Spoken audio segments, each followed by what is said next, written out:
31장 찬송하시겠습니다. 31장입니다.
묵상기도 하심으로 추수감사주일 추수감사 예배를 하나님 앞에 드리겠습니다.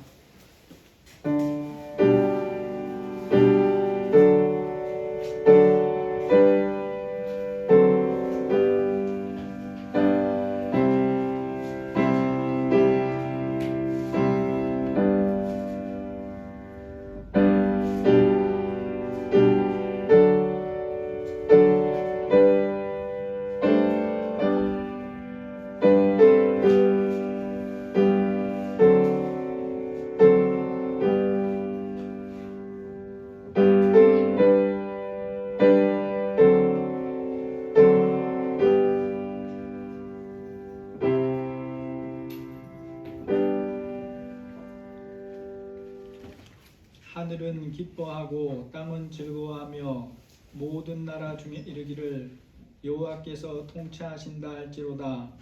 바다와 거기 충만한 것이 외치며 밭과 그 가운데 모든 것은 즐거워할지로다. 그리할 때에 숲속의 나무들이 여호와 앞에서 즐거이 노래하리니 주께서 땅을 심판하러 오실 것이미로다. 여호와께 감사하라. 그는 선하시며 그의 인자하심이 영원하미로다. 하나님 아버지 감사합니다. 선하심과 인자하심이 영원하신 하나님, 저희들을 구원하셔서 하나님 자녀로 삼아주시고 또 이날까지 인도해 주신 거 감사합니다. 이 시간 추수감사주일 추수감사 예배로 하나님 앞에 예배드립니다.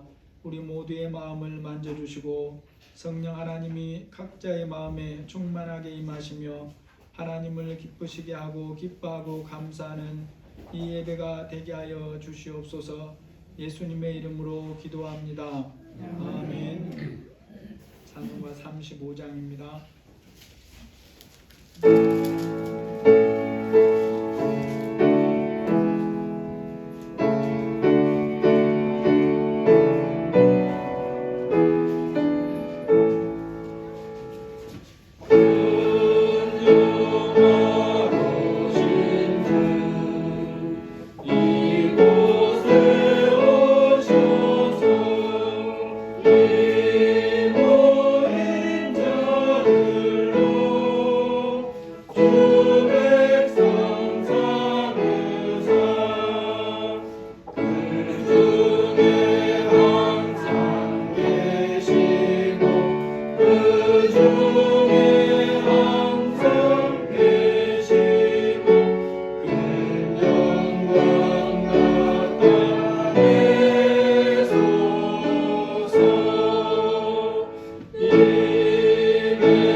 사도신경으로 신앙 고백하시겠습니다. 전능하사 천지를 만드신 하나님 아버지를 내가 믿사오며 그 외아들 우리 주 예수 그리스도를 믿사오니 이는 성령으로 잉태하사 동정녀 마리아에게 나시고 본디오 빌라도에게 고난을 받으사 십자가에 못 박혀 죽으시고 장사한 지 사흘 만에 죽은 자 가운데서 다시 살아나시며 하늘에 오르사 전능하신 하나님 우편에 앉아 계시다가 저리로서 산자와 죽은 자를 심판하러 오시리라. 성령을 믿사오며 거룩한 공의와 성도가 서로 교통하는 것과 죄를 사하여 주시는 것과 몸이 다시 사는 것과 영원히 사는 것을 믿사옵나이다. 아멘. 588장, 591장 찬송하시고 박소희 집사님 기도해 주시겠습니다.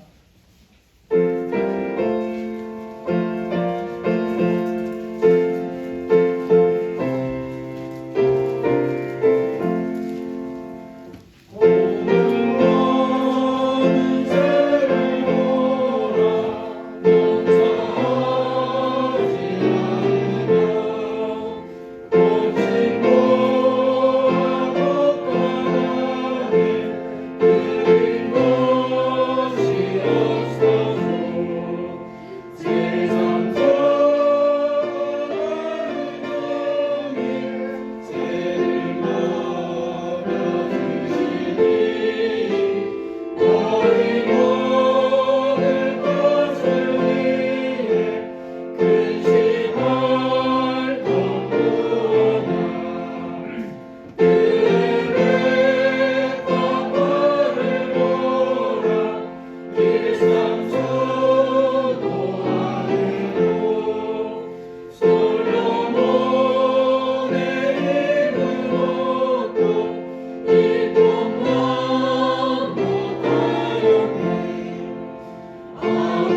아무것도 염려하지 말고 다만 모든 일에 기도와 간구로 너희 구할 것을 감사함으로 하나님께 아뢰라.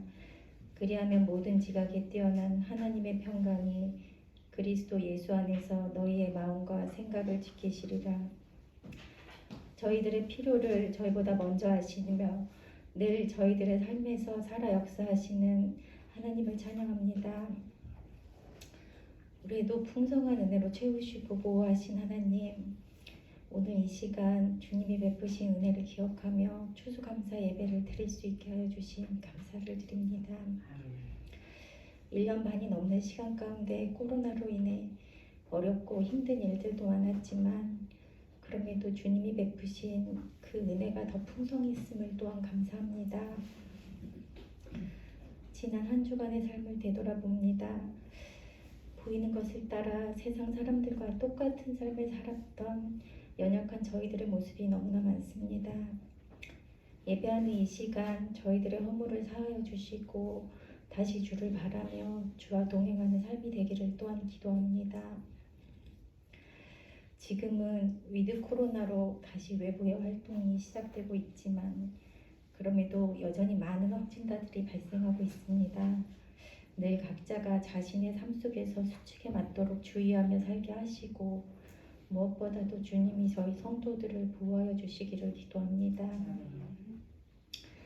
대학을 준비하는 우리의 자녀들과 아직 학업 중에 있는 자녀들을 주님 기억하시어 지혜와 총명으로 채워주시기를 원합니다.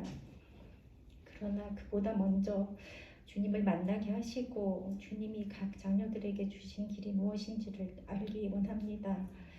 하나님, 그래서 사람의 계획으로 길을 가는 것이 아닌 주님이 이끄시는 길로 나아가는 우리의 복된 자녀들이 되기를 기도합니다. 우리 반석교회 성도들의 가정을 늘 기억하사 건강하게 하시고 주님과 동행함으로 풍성한 은혜로 채워주시기를 또한 기도합니다. 각 성도들의 가정마다 기도하는 부분들을 주님이 또한 아시오니 주님의 시간에 가장 좋은 것들로 채워주세요.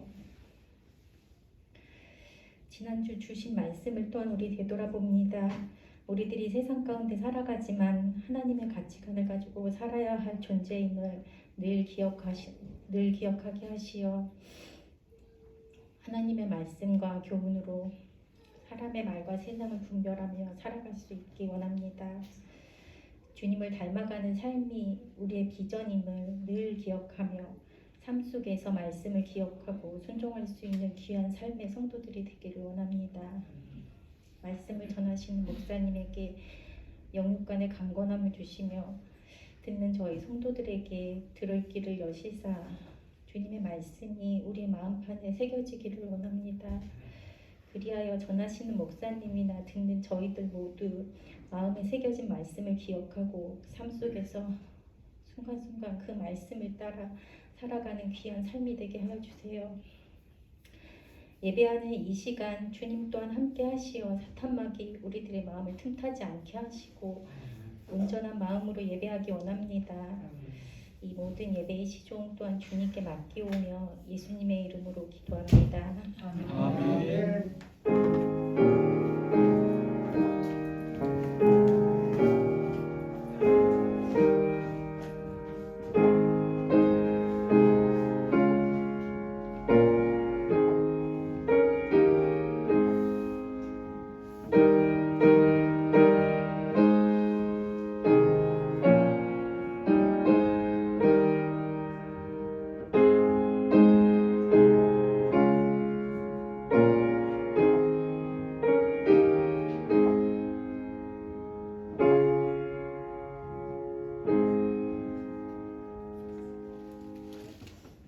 하나님 말씀 욥기서 23장 8절에서 10절 말씀입니다.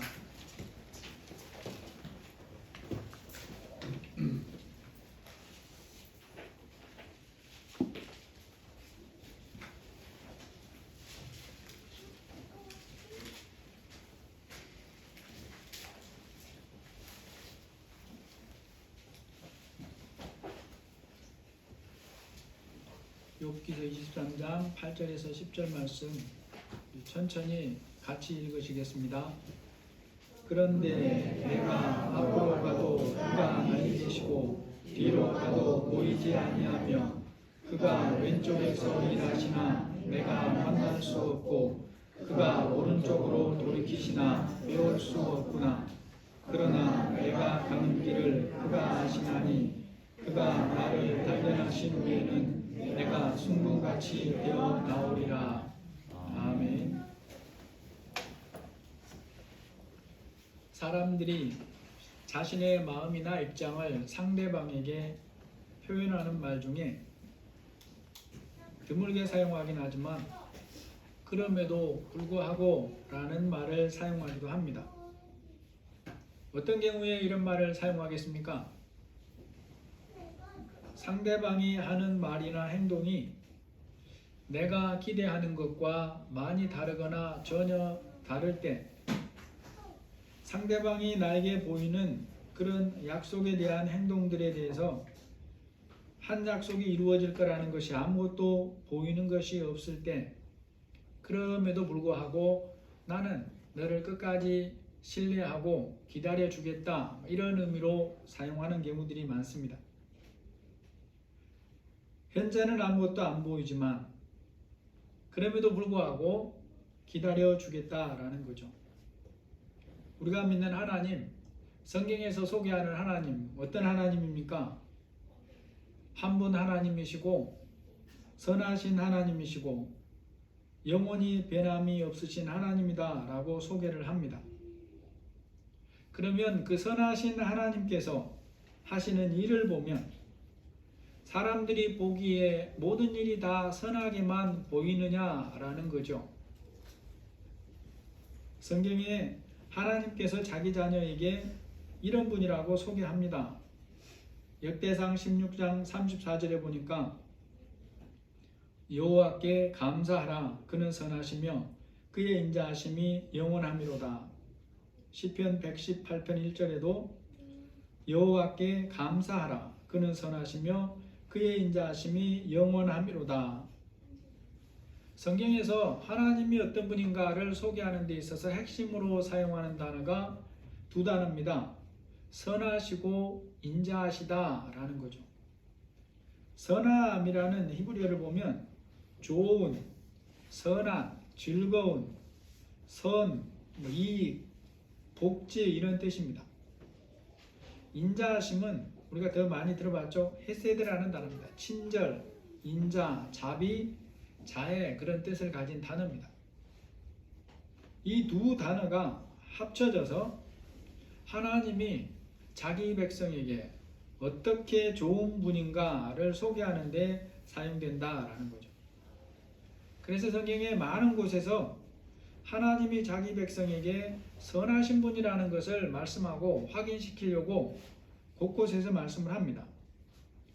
우리가 잘 안 보는 나훔 1장 7절에 보면 여호와는 선하시며 환난 날의 산성이시라 그는 자기에게 피하는 자들을 아시느니라. 신명기 4장 31절에 내 하나님 여호와는 자비하신 하나님이시라 그가 너를 버리지 아니하시며 너를 멸하지 아니하시며 내 조상들에게 맹세하신 언약을 잊지 아니하시리라. 하나님께서 자기 백성에게 선하다고 하는 것은 시간이 많이 흐른다고 해서 달라지지 않습니다. 믿음의 조상인 아브라함에게 하신 약속이나 그로부터 약 600년 후에 모세에게 하신 말씀이나 또 그로부터 1500년이 흐른 후에 사도들에게 하신 하나님의 약속이 조금도 달라지지 않는다라는 거죠. 뿐만 아니라 백성들이 처한 환경이 바뀌어도 하나님의 선하심은 달라지지 않습니다. 심지어 백성들이 죄를 지어도 하나님의 선하심은 달라지지 않습니다. 그들이 나라를 이루지 못할 때나 다윗같이 나라를 이루고 은혜 안에 살 때나 에레미야 이후 나라가 망하고 포로지로 흩어졌을 때나 하나님의 동일하심은 선하심은 변하지 않는다라는 거죠. 그러므로 우리는 하나님께서 우리에게 선하신 분이라는 것을 의심할 필요가 없다는 것을 생각해야 됩니다. 우리의 생각이 어떠하든지 하나님은 자기 자녀에게 선하신 분이에요. 시대가 어떠하고 환경이 어떠하고 하나님이 우리를 보시는 눈에 대해서 내가 어떻게 생각하든지 하나님은 선하신 분이라는 것입니다. 또 이것이 영원히 변치 않는다는 것에 대해서도 말씀합니다. 시편 102편 24절 이하에 보시면 주의 연대는 대대에 무궁하니이다. 주께서 옛적에 땅의 기초를 놓으셨으며 하늘도 주의 손으로 지으신 바니이다. 천지는 없어지려니와 주는 영존하시겠고 그것들은 다 옷같이 낡으리니 의복같이 바꾸시면 바꾸려니와 주는 한결같으시고 주의 연대는 무궁하리이다. 무궁하다라는 게 무슨 말입니까? 끝남이 없다는 뜻이죠. 영존하시다는 것도 같은 뜻입니다. 하나님이 인자하시고 선하신 분이기는 한데 특정한 기간 동안만 그러고 변질되는 분이 아니에요. 영원토록 선하신 분이다는 것입니다. 하나님이 자기 백성에게 이러하신 분이라는 것을 바르게 아는 것이 왜 그렇게 중요하겠습니까? 그래야 바른 믿음을 가지고 살 수가 있어요. 하나님이 선하신 분이라는 것에 대해서 어떤 사람들이 하나님의 은혜를 누리고 말하는 것 정도가 아니라 하나님이 하신 말씀을 통해서 알고 믿어야 보이는 것의 변화에 좌우되지 않는다는 것입니다. 하나님이 자기 자녀에게 선하시고 인자하신 분이신데 우리가 더하여서 알아야 할 것이 하나 있습니다. 그래야 끝까지 믿음으로 살 수가 있습니다. 보이는 부분에서 다 그러하다라는 말씀은 아니라는 것도 같이 알아야 됩니다. 하나님 자녀에게 진실한 믿음으로 사는 자녀라도 사람이 보기에는 결코 선해 보이지 않는 일들도 일어날 수 있다는 것을 알아야 됩니다. 사람의 눈으로 보면 때로는 피하고 싶고 의미를 도무지 알 수 없고 깜깜하게 보이는 시간도 포함해서 하시는 말씀이라는 것을 우리가 또한 기억해야 된다라는 거죠. 바로 지난 주간에도 이와 같은 일이 하나 일어났어요. 경주에 있는 한 교회에 몇 교회 목사님들이 모여서 기도 모임을 하고 집으로 돌아가는 길인데 그 차 안에 목사님과 사모님들이 타고 있습니다. 말씀 듣고 기도하기 힘쓰는 것은 자기 배를 위한 것이 아니면 하나님은 언제나 기뻐하신다고 성경에 명시하고 말씀하고 있어요. 그런데 그 기도회를 마치고 집으로 가다가 철제를 실은 트럭으로 인해 사고가 나서 그 사람들이 다 다쳤고 그 중에 중태에 빠진 사람도 있습니다. 목사님들끼리 지인 모임을 한 것도 범죄가 아닌데 말씀 듣고 기도하기 위해 모여서 실제로 말씀 듣고 기도하고 돌아가다가 그 사고가 났어요. 그 사고 얘기를 듣고 저희 가족이 조금 얘기를 나눈 게 있습니다. 참으로 불행한 사고이지만 그래도 그분들은 믿음이 있습니다. 그런데 사고를 당한 목사님들의 섬기는 교회에는 믿음이 연약한 교인들도 틀림없이 있을 것인데 그런 성도들이 정말 걱정이 되더라라는 거죠. 여러분, 그런데 성경을 보니까 이런 일은 지금만 있는 게 아니었어요. 성령 충만한 초대교회와 그 사도들이 사역하는 시대에 놀랍게도 이런 일들이 있었어요. 초대교회 당시에 예루살렘 교회와 사도들과 성도들에게 불행한 일이 있습니다. 사도행전 12장 1절 2절에 보니까 그때에 헤롯 왕이 손을 들어 교회 중에서 몇 사람을 헤아려 하여 요한의 형제 야고보를 칼로 죽이니. 이때 헤롯은 성경이 그때 헷갈리시면 안 됩니다. 예수님이 태어나시던 때의 헤롯이 아니고 그의 손자입니다. 그가 로마가 임명한 왕으로 유대와 사마리아 지역을 다스리고 있었어요. 그는 교회를 철저하게 핍박하고 탄압하는 자였는데 이 헤롯에 의해서 12사도 중에서 첫 번째로 죽임을 당하는 사도가 요한의 동생인 야고보입니다.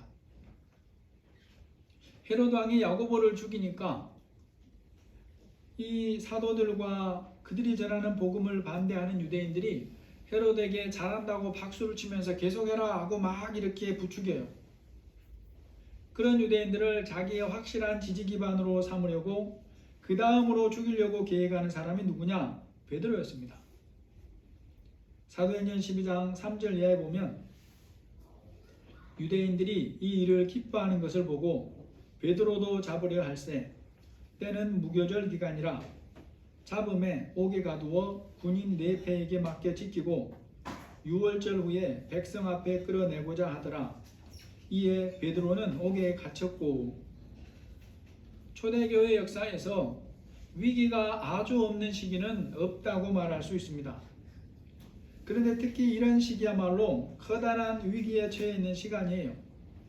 예루살렘 교회에 최소한 5,000명 이상의 성도들이 있었다고 성경이 우리에게 알려주는데 그 많은 사람들이 다 흩어져 버렸습니다. 스데반의 죽음을 정점으로 다 흩어졌어요. 그리고 사도들 외에 소수만 남아있는 상황입니다. 참 안타까운 모습이죠. 그 당시 모든 교회의 중심 역할을 하면서 진리를 지키고 변호해야 할 사명을 맡은 예루살렘 교회가 그런 급박하고 보잘것없는 모습으로 처해 있는 위기 상황이에요. 그런데 그런 중에 사도 야고보가 죽임을 당하는 비극이 일어납니다. 거기에 더하여 베드로도 지금 잡혀서 감옥에 갇혀 있고 처형받을 날만 남겨두고 있어요. 이제 우리가 아시는 것처럼 이때 하나님께서 베드로는 야고보처럼 죽게 하지 않고 천사를 통해 특별한 방법으로 감옥에서 구해줍니다. 그런데 그런 위기에서 성도들은 큰 두려움을 가지고 숨어 지내는 것을 볼 수 있고 어둠의 시간들을 통과하고 있더라라는 거죠.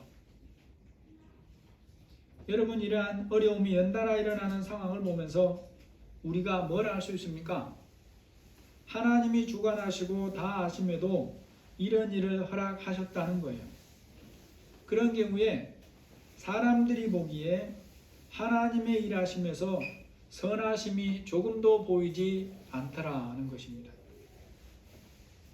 성경에 기록되지 않지만 사도 시대 이후 교회에서 많은 일들이 그렇게 일어났습니다. 불행하고 안타까운 일이지만 여기에 대해서는 성경에 언급이 없어 우리가 뭐라고 말할 수가 없어요. 그러나 적어도 이 당시 예루살렘 교회나 사도들이나 성도들에게 일어나는 일은 하나님이 다 아시는 일이고 보시는 일이고 허락하시는 일로 일어나는 일이에요. 스데반의 죽음과 성도들의 흩어짐과 야고보의 죽음, 베드로가 감옥에 갇히는 것 다 그런 중에 일어나는 일이에요. 여러분, 우리가 믿음으로 사는데 겪는 특별한 어려움이 있다면 그게 뭐겠습니까? 모든 일을 주관하시는 하나님이시고 전능하신 하나님께서 교회와 하나님의 백성들이 때로 큰 어려움과 불행을 연속해서 당하는 것을 보시면서도 아무 일도 하지 않고 가만히 계시는 것처럼 보인다는 것입니다. 우리가 꼭 보기에 꼭 막아주셔야 할 일로 보이는데 믿음으로 충성하는 사람에게 더욱이나 구해주셔야 할 것으로 보이는데 침묵하시는 거예요. 여러분, 그런 사람이 우리 주위에서 계속해서 보인다면 여러분 어떤 생각을 가질 것 같습니까? 하나님을 믿는다는 것이 믿지 않는 것과 무엇이 다를까 시험에 빠질 수 있어요. 믿을 필요가 없는 것 같다는 생각을 할 수도 있어요. 어려움과 불행한 일이 연속해서 일어나면 믿음을 지키는데 커다란 도전이 됩니다. 하나님이 정말로 계시는 것일까에 대한 의심이 찾아오는 거예요. 하나님이 정말로 자기 자녀에게 영원히 선하신 분인가에 대한 의심이 찾아오는 거다라는 거죠. 본문에서 욥과 같은 믿음의 사람에도 의심이 찾아왔습니다. 23장 8절 9절 보면 그런데 내가 앞으로 가도 그가 아니 계시고 뒤로 가도 보이지 아니하며 그가 왼쪽에서 일하시나 내가 만날 수가 없고 그가 오른쪽으로 돌이키시나 배울 수가 없구나. 여러분, 욥의 고백이 뭡니까? 하나님을 믿을 수 없다는 말이 아니에요. 오늘부터는 믿지 않겠다고 하는 말이 아닙니다. 욥은 하나님을 성경대로 믿는 사람이고 그가 그런 믿음을 가진 것을 하나님이 인정하셨어요. 우리가 지금까지 살펴보는 것처럼 욥의 친구들이 뭐라고 충동하고 정죄해도 욥은 끝까지 하나님을 버리지 않습니다.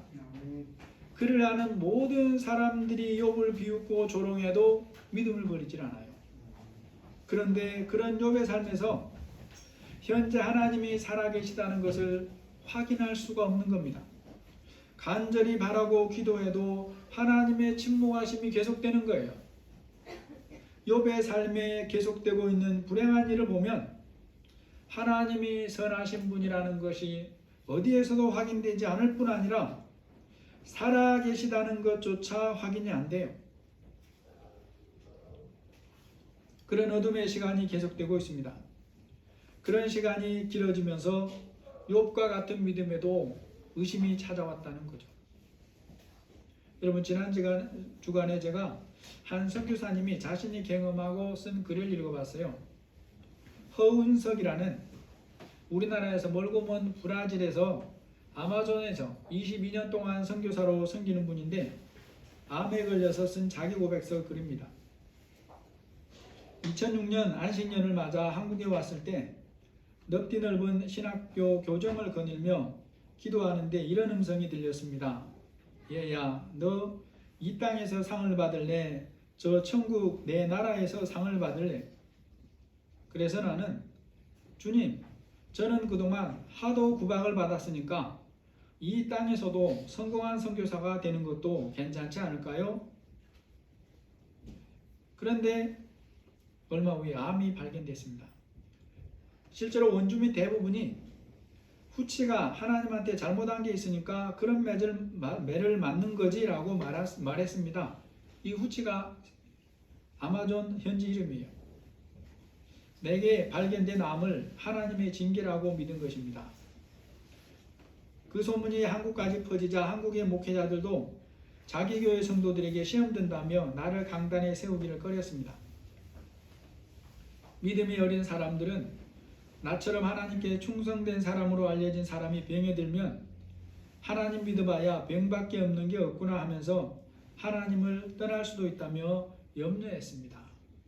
병이 든 나의 삶 자체가 그들에게 시험거리인 것입니다. 내가 그런 수치를 당하자 선교사님, 빨리 병이 나아서 더 많이 일하셔야죠 라는 말이 위로인지 비난인지 분간이 안 되었습니다. 그러던 어느 날 하나님께서 너는 아픈 것이 일하는 것이다 라고 하셨습니다. 내가 아픈 것으로 인해 내 자녀들이 시험에 들었다. 그들의 정체가 탄로난 것이다. 정체가 탄로나야 회개의 자리로 갈 수 있습니다. 그때에야 진정한 하나님의 생명의 계보에 들어가는 것입니다. 그러니 내가 아파서 수치를 당함으로써 많은 사람들을 진정한 생명의 길로 인도하게 된다는 뜻에서 주님이 하신 말씀입니다. 여러분, 허은석 선교사님이 이러한 일을 겪는 동안 지금까지 그가 아무도 없는 먼 아마존에 가서 22년 동안 신실하게 충성하며 산 것을 살아온 대부분의 사람들이 그를 통해 일하시는 선하신 하나님을 알아본 것 같습니까? 선교사님의 고백은 알지 못하더라는 거예요. 오히려 충성해온 것으로 알았던 선교사가 암에 걸리자 시험에 들기도 하더라고 고백을 합니다. 여러분, 오늘은 많은 교회들이 1년에 한 번 정하여 하나님 앞에 지키는 추수감사주일입니다. 성경에 지키라고 정해놓은 절기는 아니지만 많은 교회들이 지키고 있는 것은 교회와 성도들의 신앙의 유익에 크기 때문에 지키는 것입니다. 여러분, 추수감사주일을 어떻게 지키는 것이 하나님이 기뻐하시고 교회와 성도들에게 유익할까요? 감사를 표현하는 마음으로 예물을 드리거나 농산물을 드리면서 장식을 하는 것도 그 사람의 마음가짐에 따라서 하나님이 기쁘게 받으십니다. 성경의 약속에 물 한 잔의 대접도 상이 있다. 이게 하나님 말씀이죠. 하나님은 사람의 중심을 보시기 때문에 드리는 것이 무엇이든지 오시기에 합한 마음으로 드리면 하나님이 기뻐하십니다. 그런데 하나님이 가장 바라시는 것이 있습니다. 그것이 뭘까요? 믿음으로 범사에 감사하며 사는 것입니다.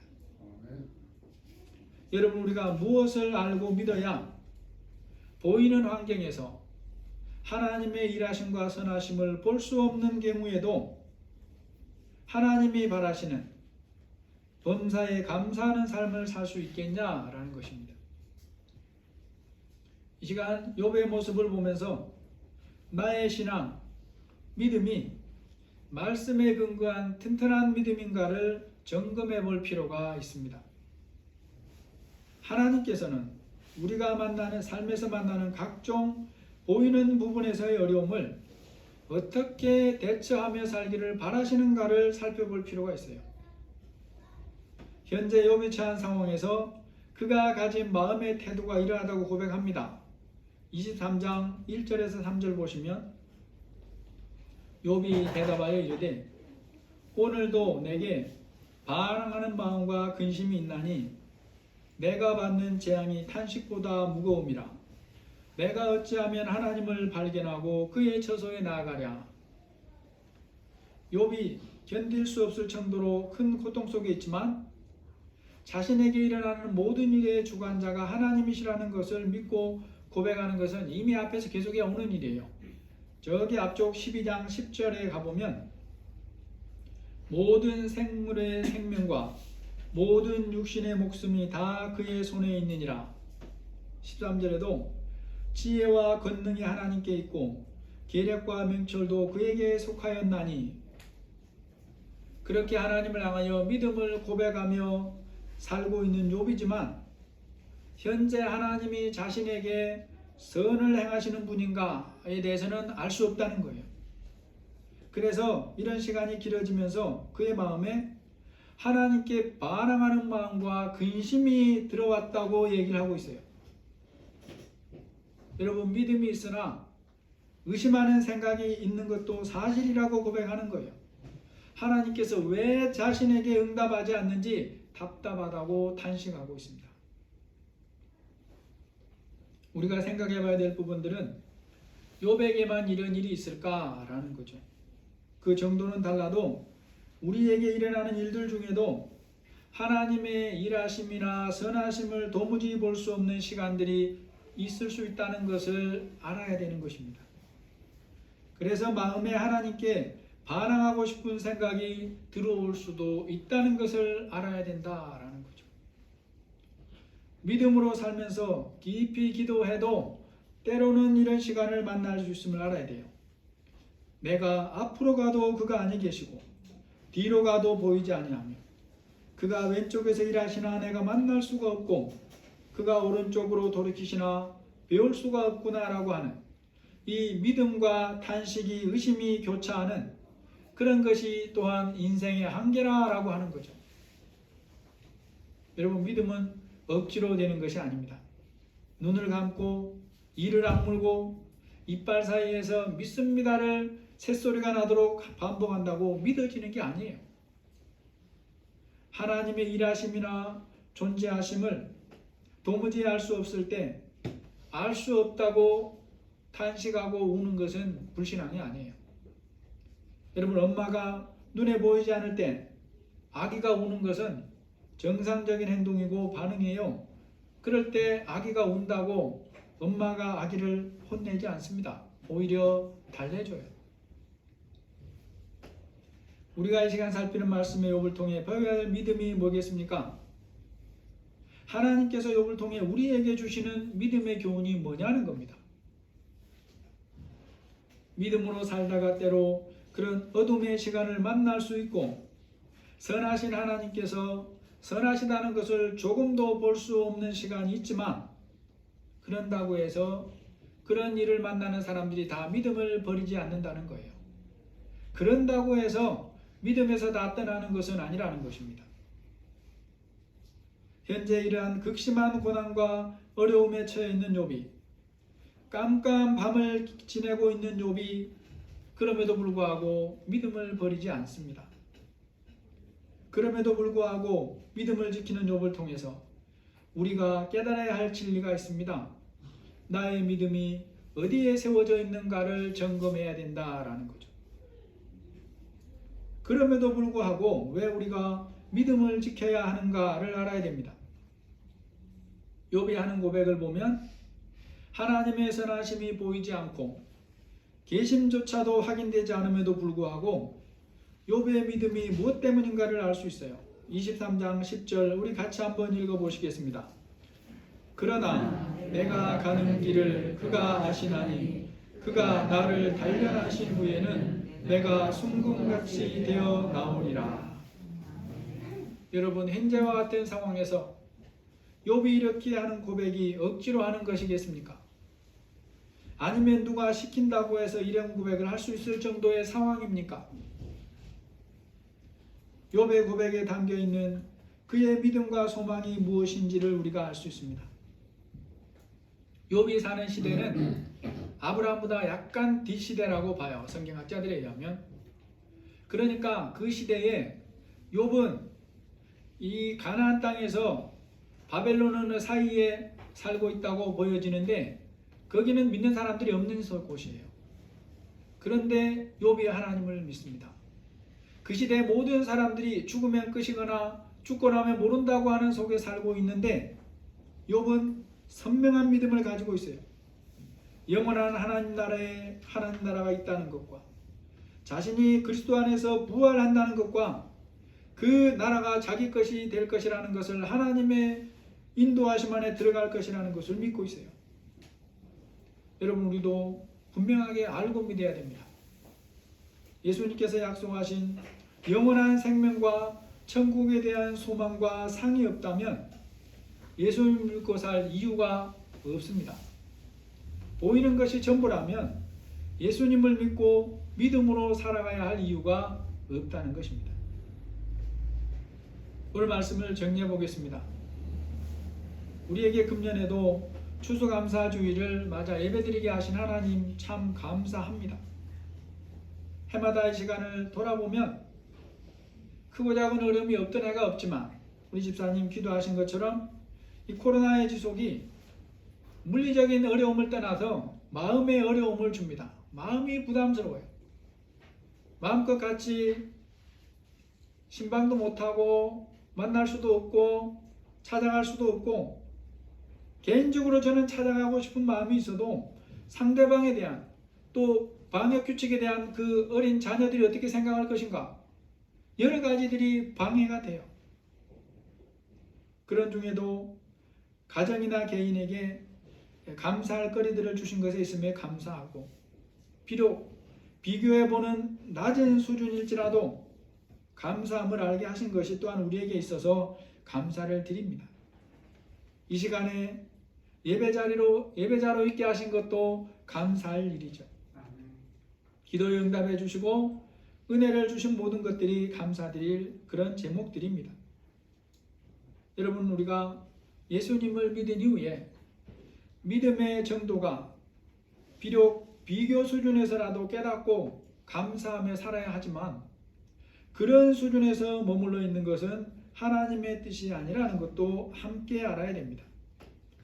하나님의 자녀는 선하신 하나님께서 일하시는 것이 현재 내 눈에 보이지 않고 또 비교해서 감사할 거리가 없다고 여겨지더라도 믿음으로 범사에 감사하며 살아야 될 명확한 이유가 있는 사람들이에요.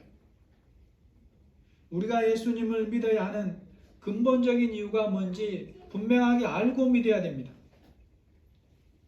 믿음은 마음의 평안을 얻기 위함이나 제법 고상하게 살기 위함이 아닙니다.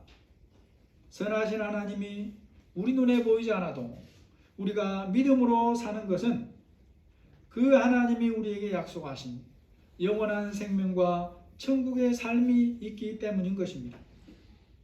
이것을 뭘로 확인했느냐?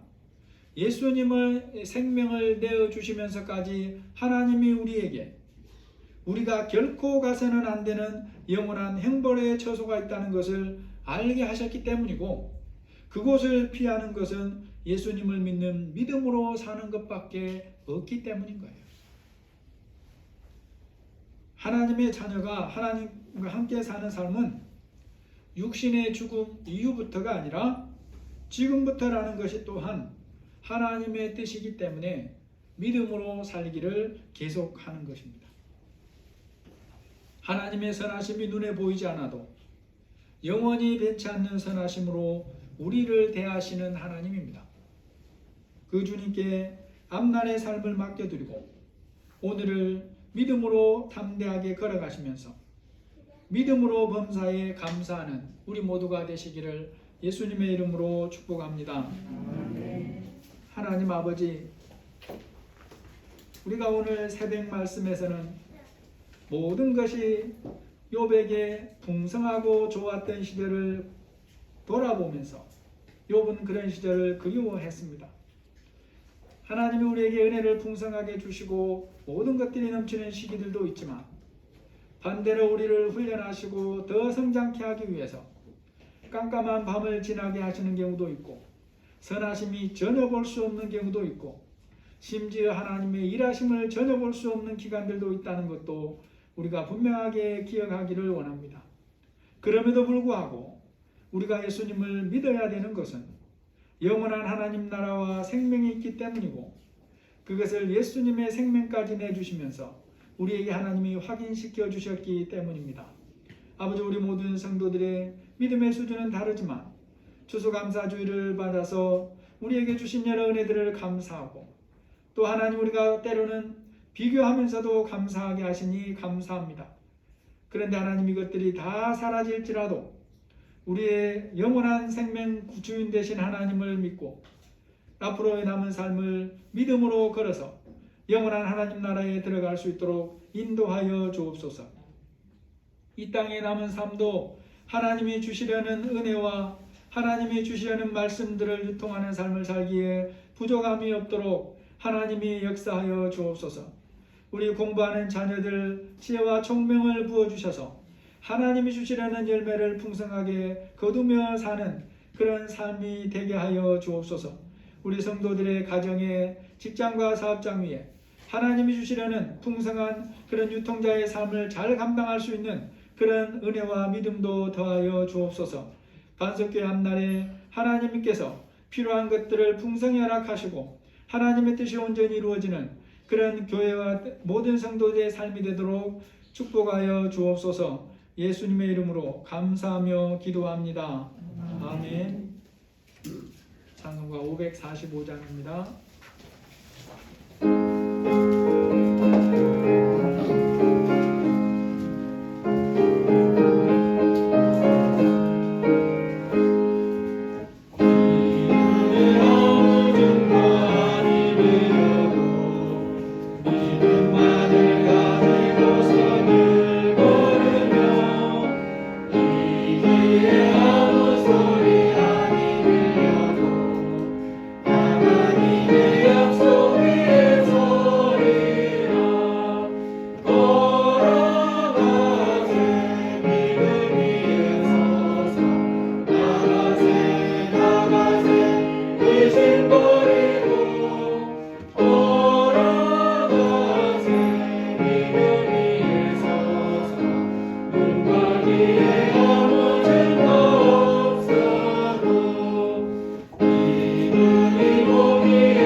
아버지 감사합니다. 저희들 아버지 하나님이 기뻐하시는 또 귀한 추수감사 예배 드리게 하시니 감사합니다. 여러 모양으로 하나님 앞에 헌신하며 또 크고 작은 믿음으로 주님께 우리의 믿음을 고백합니다. 오직 주님이 기쁘게 받으시는 모든 것이 된 줄 믿습니다. 하나님이 함께하여 주시고 우리 성도들의 믿음이 다 함께 잘 성장해서 주님이 원하시는 그런 하나님 아버지 수준으로 자라게 하여 주시고 범사에 감사하는 믿음으로 자라게 하여 주시고 하나님이 쓰실 만큼의 유통자의 삶을 감당하는 그런 믿음으로 잘 자랄 수 있도록 인도하여 주옵소서. 예수님의 이름으로 감사하며 기도합니다. 아멘. 감사합니다. 오늘 3번 꼭 기억하시고 어려운 일이 당장 답받아야 할 기도 제목이 없어도 말씀과 기도로 깨어있기에 힘쓰시기를 꼭 기억하시기를 바랍니다. 오늘 과일이나 채소나 또 여러 가지로 꽃도 꽃만 있다고 되는 게 아니잖아요. 다 누군가가 수고를 해서 꽃꽂이로 이렇게 섬겨주신 거 감사하고 또 떡도 우리가 모르는 분들이 또 섬겨주셔서 이렇게 잘 나누게 됐습니다. 감사드리고 아무튼 여러분의 가정에 하나님 주시는 이 풍성한 은혜들이 계속해서 유통되는 복된 삶이 되기를 원합니다. 찬송가 218장입니다.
이제는 우리 주 예수 그리스도의 은혜와 하나님의 사랑하심과 성령의 교통하시고 인도하시고 보호하시는 은혜가 추수감사 예배를 드리면서 우리의 몸과 마음과 주님 주신 모든 것을 주님 뜻대로 사용하며 유통하며 살기로 다짐하는 우리 모든 사랑하는 성도들 위해 지금부터 영원까지 함께 있을지어다. 아멘.